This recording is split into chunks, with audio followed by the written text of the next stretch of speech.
All right, well, happy Friday, Stampin' Peace friends. I'm glad you're here. Welcome to Stampin' Peace with Mary Knabe. I have some helpful tips and a card to make with you this afternoon using the Flowering Tulips bundle. I think you'll appreciate the tips I have for you in using those tulips dies to build your tulips. I think this demonstration will make that easier for you. Before I get to that, though, I want to, well, I should tell you it's a free Friday download. Is that what I usually call it? Free Friday download. So over on my blog, stampinpeace.com, there is a PDF for this card using the What's Cookin' bundle. That bundle, along with the mini Stampin' Cut and Emboss machine, is on sale this week, or this whole month, 20% off, with a dozen other bundles. So you'll want to check that out, stampinpeace.com. And if you go there for the free Friday download, you'll also find a link that will take you to another blog post I did earlier this week, where I have another card and a gift tag. This is a great bundle to use with those homemade kitchen treats that you give as gifts or share with your neighbors. So please check that out. If you were not here for my last Facebook Live, which was Wednesday evening, 8 p.m. Eastern Time, that would have been March 9th, we used the Tulips Field bundle. All right. And the focus of that was showing you how to stamp those tulip fields to get this kind of perspective as if you're looking at one end of the field down to it.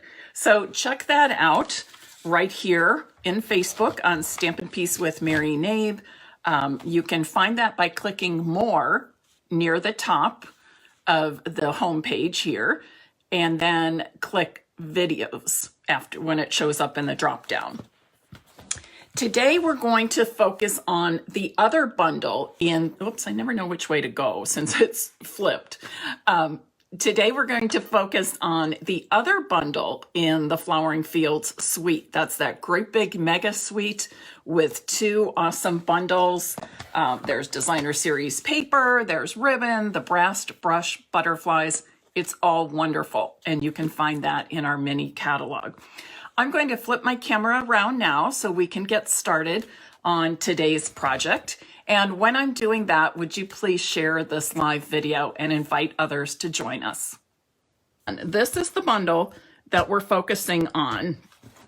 And today, we're actually focusing on using all of these tulip pieces to construct tulips for today's card. It can be a little overwhelming. When I looked at this, I was like, okay, how do I put these together? What do I do? So that's the purpose, the focus of today's Facebook Live for you. I did make a chart showing you all the different pieces I used to create the 3 different tulips. And then, of course, you would add a stem and leaves to these. So if I match these up with the diagram, you can see that they each have a large base. They each have the same small center. And then there's one other die. Now, this die, I wish there were 2, because I think it's best to use this die with both this piece and this one. All right. So you can see I've shown that in, whoops, am I in the screen here? I'm outside the screen a little bit. So you can see that I've shown it that way right here. When I post this photo to my blog, you'll also get a photo with this. I put this at the bottom saying definitely you want to use this piece here, but remember you can also use it up here as another option for that second one. One thing I'm going to mention to you also is if you are making these from cardstock, you will find that, let me scoot this a little bit. You will find that there's no problem with your folding and putting them together. If you are using some designer series paper, like I'm going to use today, I've seen tulips made with the Simply Marvelous celebration paper. I've seen them made with the New Horizons designer series paper pack. I'm going to use some of the Flowering Tulips or Flowering Fields designer series paper. If you are doing that, you want to kind of think about fronts and backs. So because I want this to be the front layers of my tulips, I'm actually going to be cutting these 3 large pieces on the reverse side. And you'll understand when I die cut them and we start putting them together. So I'm going to do that first. And again, you'll see why. And really, it's just kind of once you have the basic setup for the dies, you understand how the different pieces work together to make each of the 3 different tulips, then it's actually quite easy.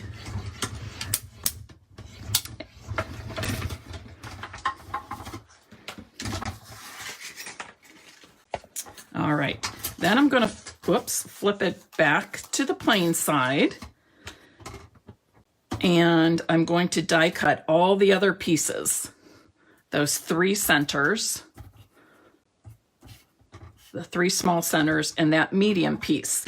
That medium piece I'm actually going to cut twice, but we only have 1 of those dies in our collection.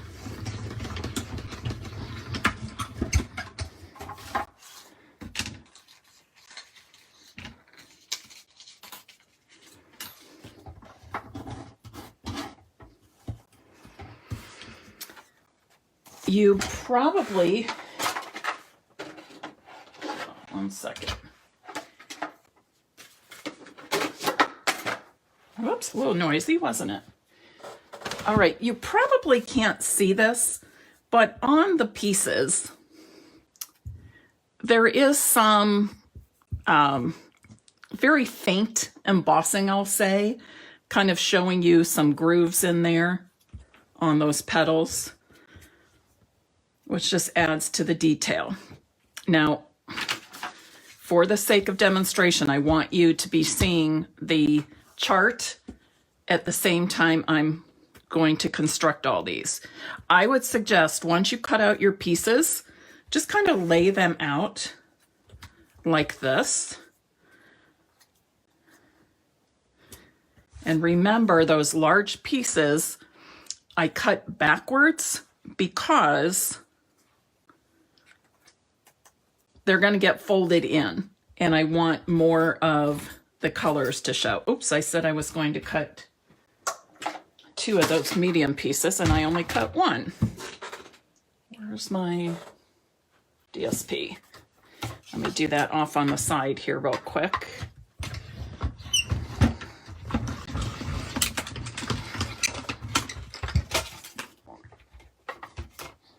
There we go.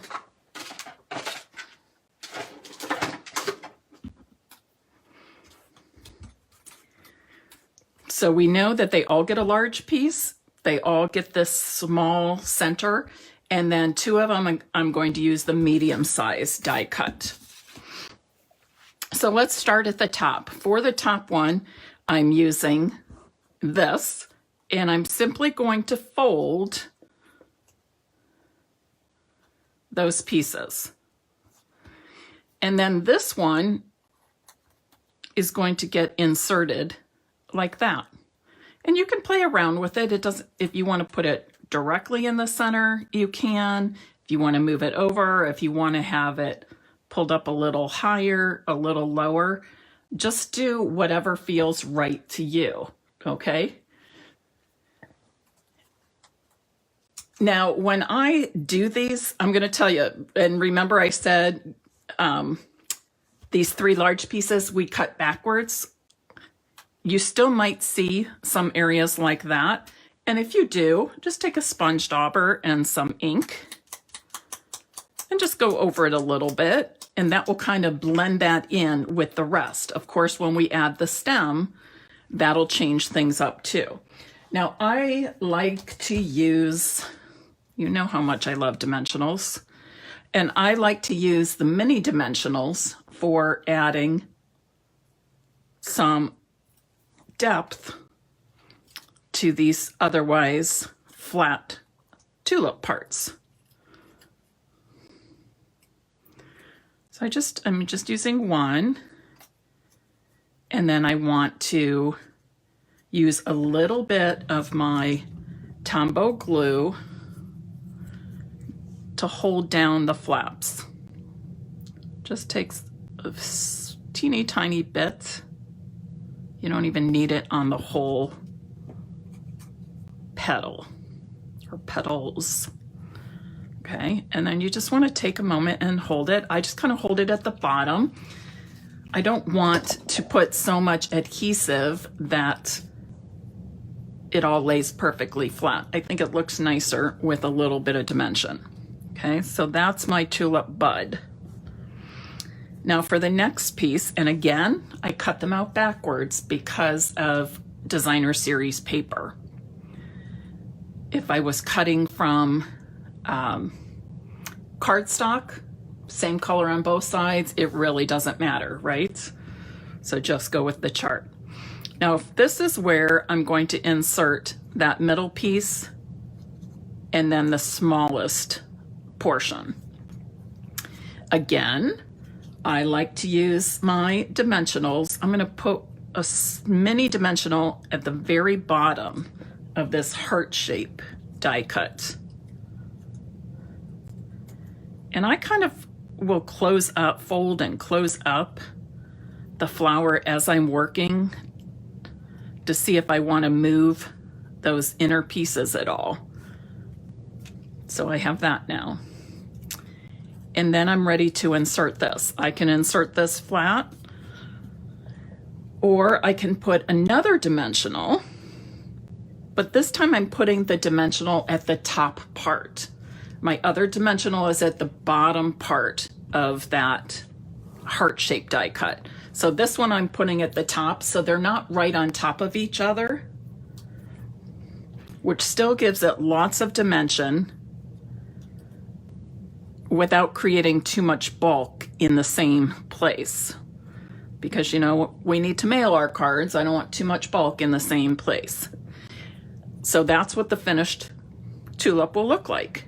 So now I'm going to just take a little bit of my multi-purpose glue again.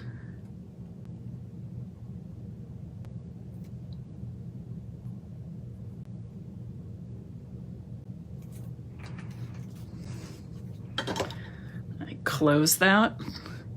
And then I'm just gonna pinch it and hold it in place for a few seconds.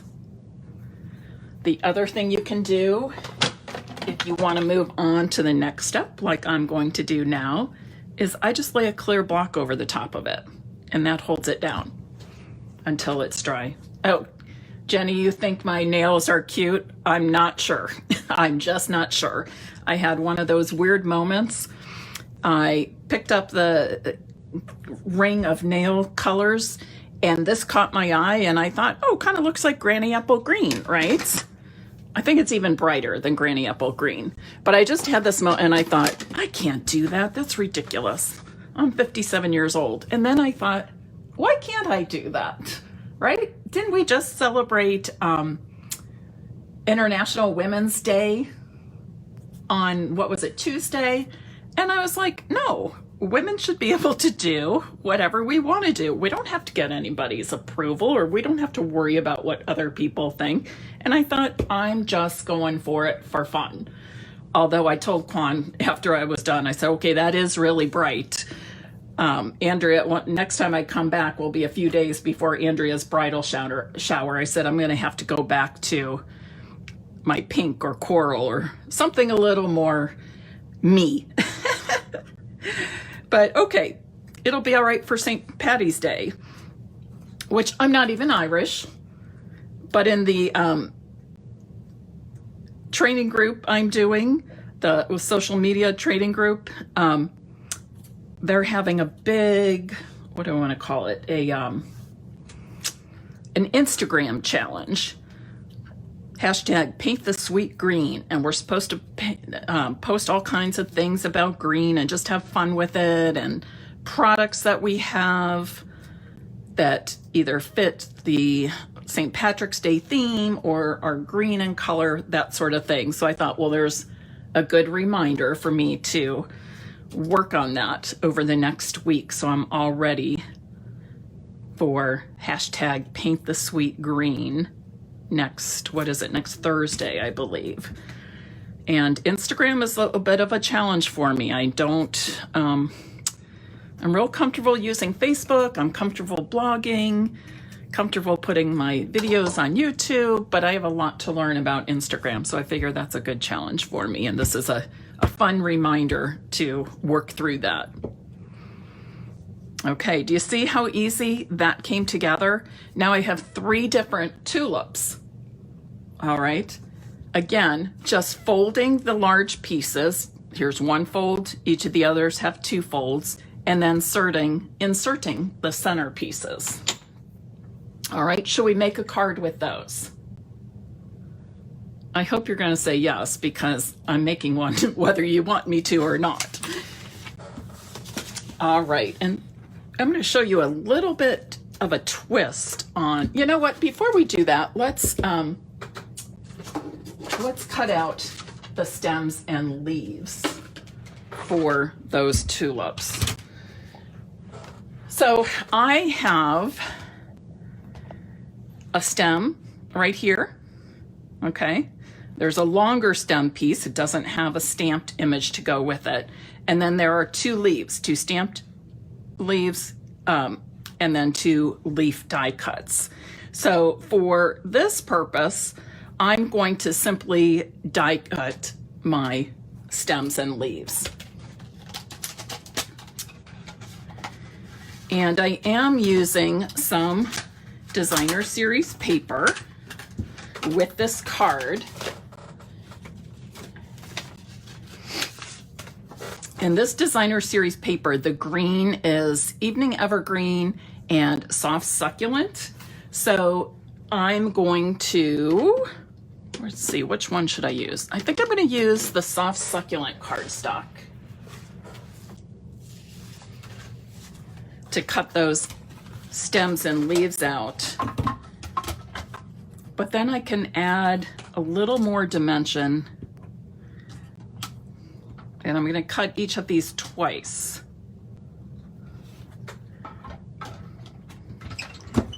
Actually, maybe 3 times, because I do have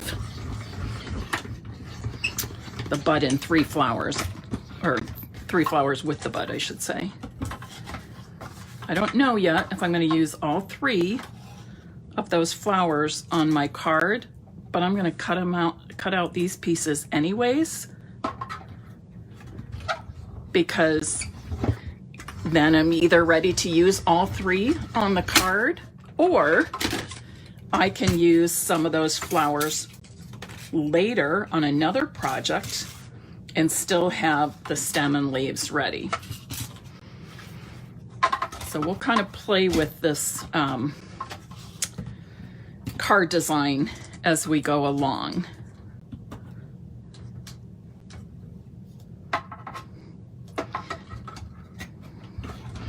And you can see that in the tulip blossoms that I made and in the designer series paper, there's a lot of different tones in these colors. So instead of just using these leaves and stem as they are, I am going to add some, let me move all this. I am going to add some Evening Evergreen ink with a sponge dauber. And I need a piece of scrap paper. This will do. There's a couple ways you can do this. You can ink up your dauber. You could also use blending brushes if you want. But I'm just going to go over it, and I'm not worried, you know, is it all even, whatever. I mean, you can see here on these leaves how it's just, there's some random ink. Some places there's more of the dark shades and some places less.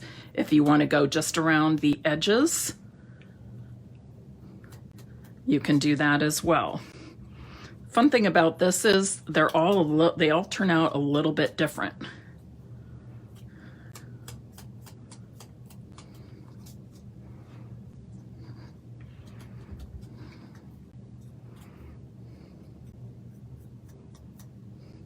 I'm going to keep this dauber handy too, because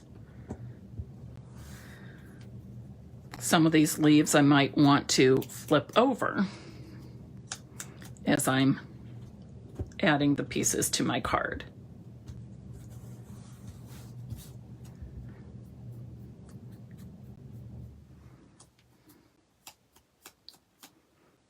And the randomness that I'm putting on the leaves looks like the randomness of the leaves and stems and the flowers on my DSP as well.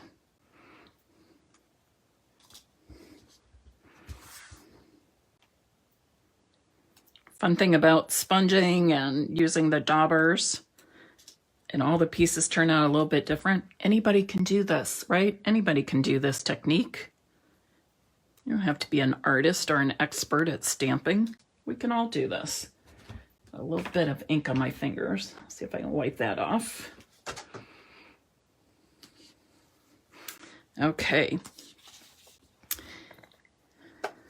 So I've got all my pieces now. Let me show you how we're going to put this card together. I'm starting with a piece of cardstock that measures 5.5 by 8.5, typical size, scored at 4 1/4 right down the middle. Before I fold it, I'm going to cut off 1 inch on one end. So my card front is now 1 inch narrower than the base. I have this piece of 5.5 by 4 inch of designer series paper, 5.5 by 4 inches. On this, I want to cut off 1 inch as well.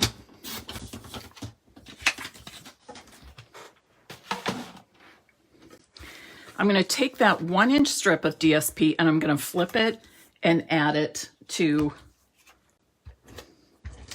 the base, or the larger part of my card base. And I'm going to line up the right edge of the strip with the right edge of my card base. Okay. Now I have 5.5 by 3 inch piece of designer series paper, and I'm going to add this to my card front.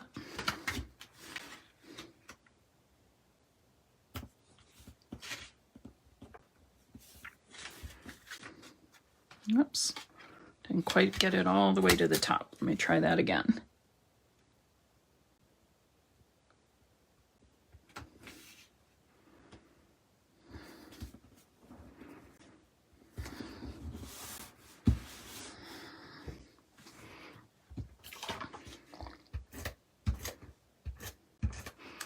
Now the piece of white I'm putting on the inside, I'm actually matching to the size of my DSP. So this also measures 5.5 by 3 inches.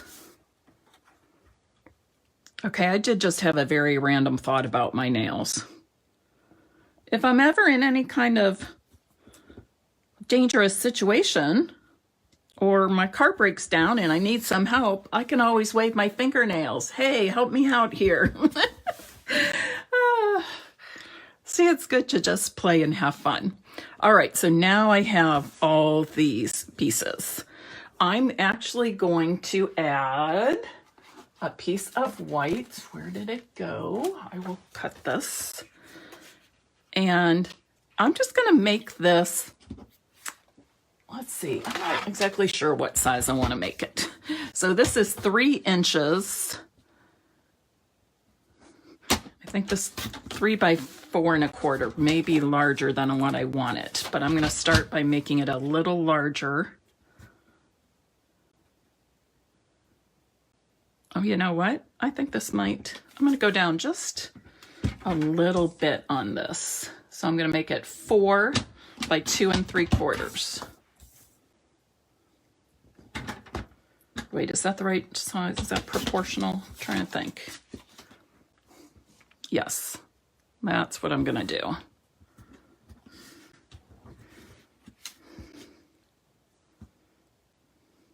And I'm going to pull out some rich raspberry.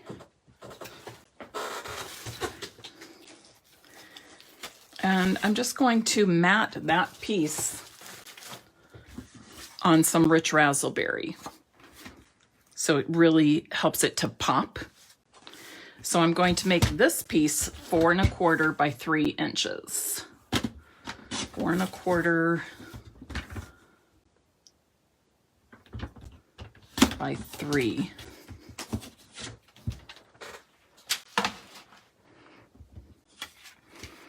So it'll be just like that.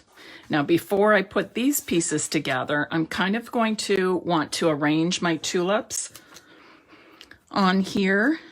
And the way I'm going to do that is by first arranging the flowers themselves, the actual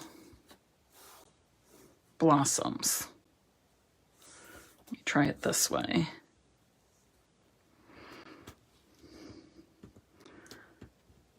If you are creating and you have a lot of pieces, this is what I suggest you do. Just kind of start laying them out first, because sometimes we put all our pieces and parts together, our stems and our leaves get added to the flowers, and we're thinking, oh, maybe that didn't turn out quite the way I wanted it.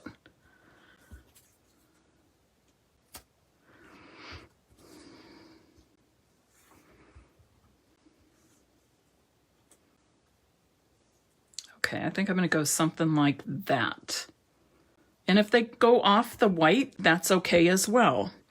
So what I'm going to do, and again, if you want to put your stems and leaves on first, go ahead.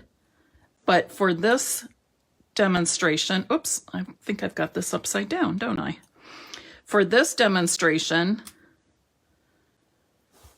I'm going to start with the blossoms.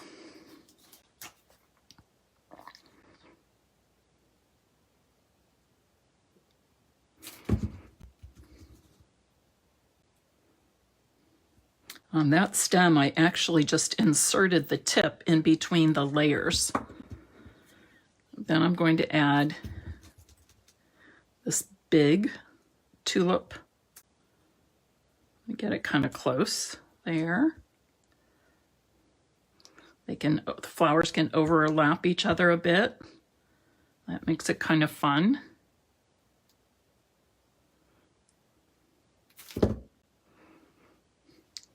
When I plant daffodils and tulips in my yard, I like to plant them in bunches, maybe, 7 or 9 in a bunch, and then I scoot over to another part of the garden and plant some more.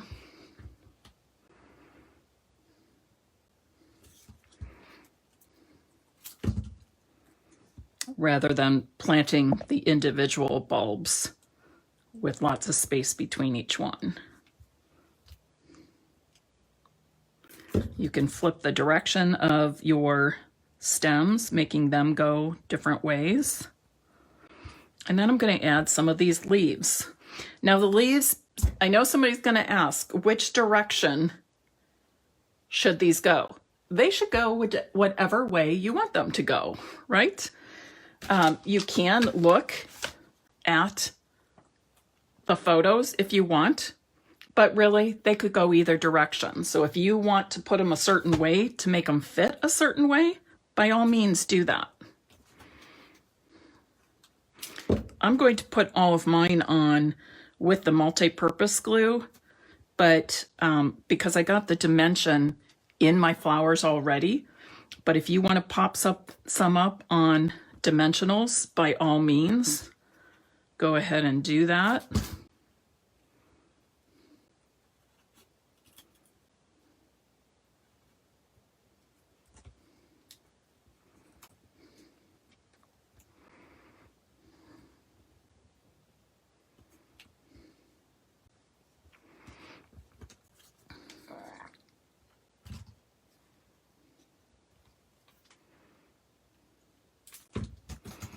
Even tuck some leaves behind. That is a fun thing about tulips and daffodils. They're very, do I want to say very leafy? But yeah, they are very leafy. So we've got lots of color, not just from the flowers, but the stems and leaves also. I don't know if I'm liking that so much. What I might do is, where are my snips? Just cut this down a little bit. And I'm going to fill in this space here. Not that it's a must, but it just, thinking we'll add something more to it if I do.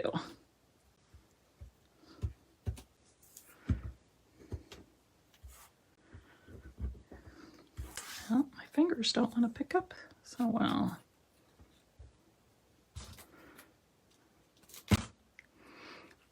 And if you're noticing, I'm not worried about staying on that white cardstock. Just go ahead and build your little bouquet, your arrangement, and then you can snip off those ends. Just like that. Now I didn't use this leaf, which I kind of would like to put some green back behind this. So I'm just going to snip again. I don't know if that's going to work or not. It may or it may not. I don't want it to look like it's coming from nowhere. Oh, I think that kind of works though.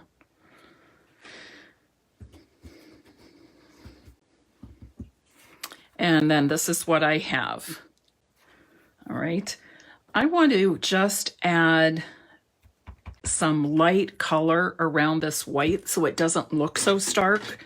So I'm going to use my fresh freesia, which is the kind of like the background color here, and another dauber. I know that one looked blue, but it's clean. It's just stained. Let me get a piece of. Ooh, that's pretty bright for fresh freesia.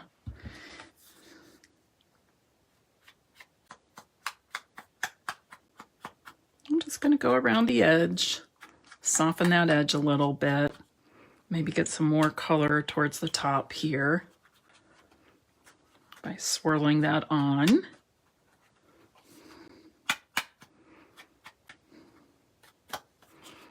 I'll pull these up and swirl a little color back there as well. Doesn't have to be a lot.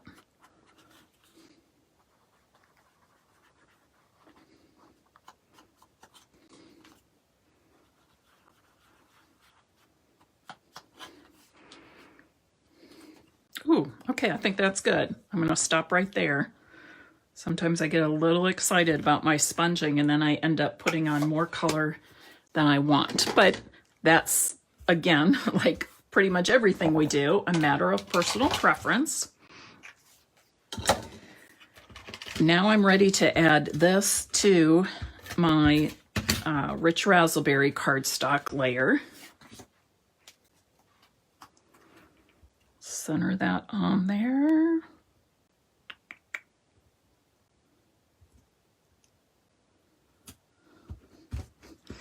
And then I'm going to add it to my card front. Now there's a couple things you can do here. You can put it way over to the side there. You can center it in the card, and then it's just part of the flap that opens. You can go high, you can go low, you can do whatever. You can put it at an angle. You can do whatever you want to do. But I'm going to do this. Now I want to make sure I put some adhesive here along this right edge of my front flap, and then I kept my adhesive towards the left side of these layers on the back. That way I'm not getting adhesive where I don't want it, because if I have adhesive here, it's gonna adhere my card closed, and of course I don't want that. And then there's my card. Isn't that sweet? And I love how all the variations in color from using that, the backside of that designer series paper, and from adding the evening evergreen ink to, excuse me, to the soft succulent cardstock on the leaves. I think we could use a little bit of bling. How about you? Let's use the brush brass butterflies that are part of the Flowering Field Suite. So I'm going to pick up a few of these. I'm going to put one right up here. And another one maybe there. And I think I'll add a third small one. Maybe, maybe right up here. I'm actually going to push this one down a little bit.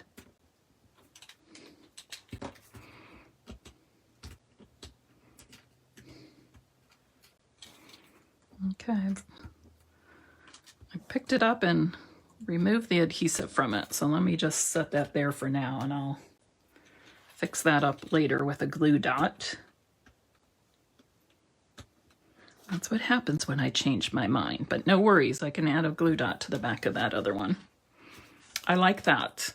Now I do want to add a sentiment, so let me take a look here at my stamp set. There are lots of great choices for sentiments. I love that round thank you. That's fun.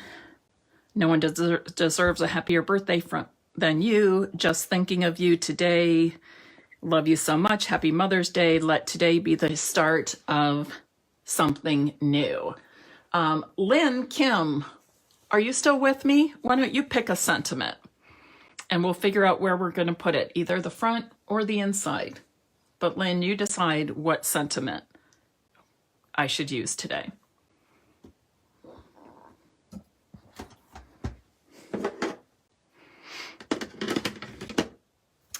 Hi there, Doris. Thanks for joining us. Hi, Kathy. Any thoughts, Lynn, on what sentiment we should use?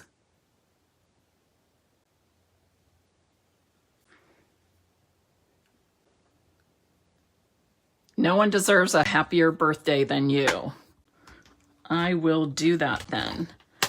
Now let's play around with this. When I am creating, I like to try sentiments in different places. Okay, I can tell you right there, I think that would look pretty sharp on a white banner. I could also put it on the inside of this one. Lynn, which do you think? Inside or on the front? Looks like I got some black ink in there still. And I will, let's do that. Let me check the size of this. This is, yes, it's 1 inch. Lynn says on the front. Okay, so this is my thought for the front. I'm going to punch one end with my favorite Banners Pick-a-Punch.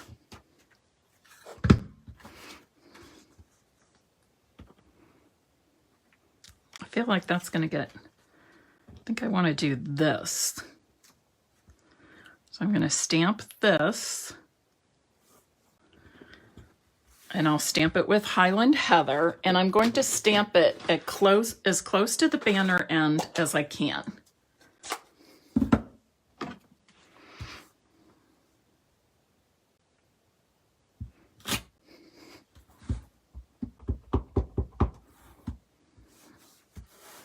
Oops, this is a photopolymer stamp, so you want to give yourself some extra cushion with it. Now my mat works pretty well for that, but I like to pull in my Stampin' Pierce mat to remind people that when you're using the photopolymer stamps, you really should have something soft and cushiony there. It could even be a mouse pad. It could be a magazine. It could be the foam mat from your Stamparatus. There are lots of different things you can use. Now I want to cut, and I'm cutting the right edge, and I'm using my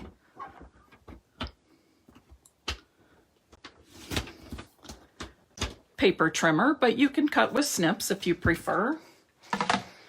Either one works well. What I'm going to do, I might want to cut a little, I'm going to cut a little bit more off. Now, there are a couple things we can do here. Yeah, I'm going to cut just a little bit more off.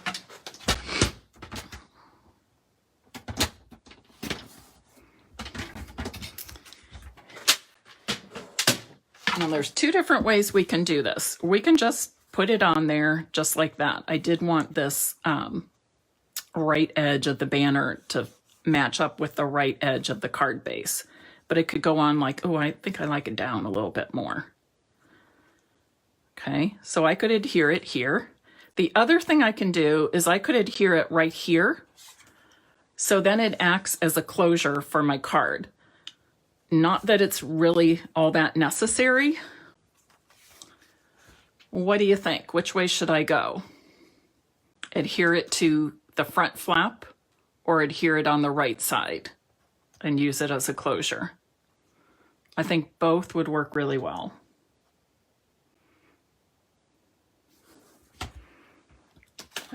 Wait a couple moments to think about that.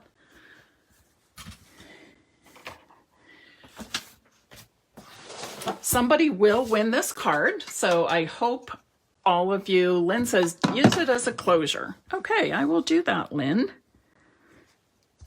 So I'm going to add just a little bit of adhesive. You want a strong adhesive for this if you're using it as, if you're using this piece as a closure. And I put it all the way to the right edge. I'm going to close my card. And I'm going to just make sure that the right edge of my banner lines up with the right edge of my card base. And I'm going to press that down. So now we have this fun closure. So even when they open the card, they still see that wonderful sentiment. But you can write your message and then stick it right in the envelope to mail. Okay. I hope you enjoyed seeing how we put together all these wonderful tulip dies so that they make sense and create beautiful flowers. I will have this posted to my blog, stampinpeace.com, in the next few days. In the meantime, I will post a picture of this chart with this Facebook Live post once I've finished the post, or finished the live. If you would like to win this card, how about, let's see, and here it is. Type Flowering Tulips Bundle, Flowering Tulips Bundle in the comments now. All right, so type Flowering Tulips Bundle in the comments now. And if you do that, I will put your name into the drawing to win this card. Now, I hope you all have a fabulous weekend. I will be here again on Monday at 2 p.m. On Monday, I am going to be using another part of this bundle. We are going to be using this die in particular, and I'm going to show you how to create some different things, giving you some different ways to use this one particular die. So that'll be a lot of fun. I hope you will join me. here on Stampin' Peace with Mary Knabe on Monday at 2 p.m. for that. And I hope you all have a great weekend. Are there any questions about what you saw today or anything else? Let me scroll back quickly. Kathy, thanks for sharing the beautiful card hints and tips. Oh, good. I try to give you as many of the tips to make your creating easier and more efficient for you, because in doing that, then it's all fun, right? We don't need stress. We just want to have fun. Okay, I don't think I missed any questions. All right, I will see you Monday. Have a good weekend. Bye-bye.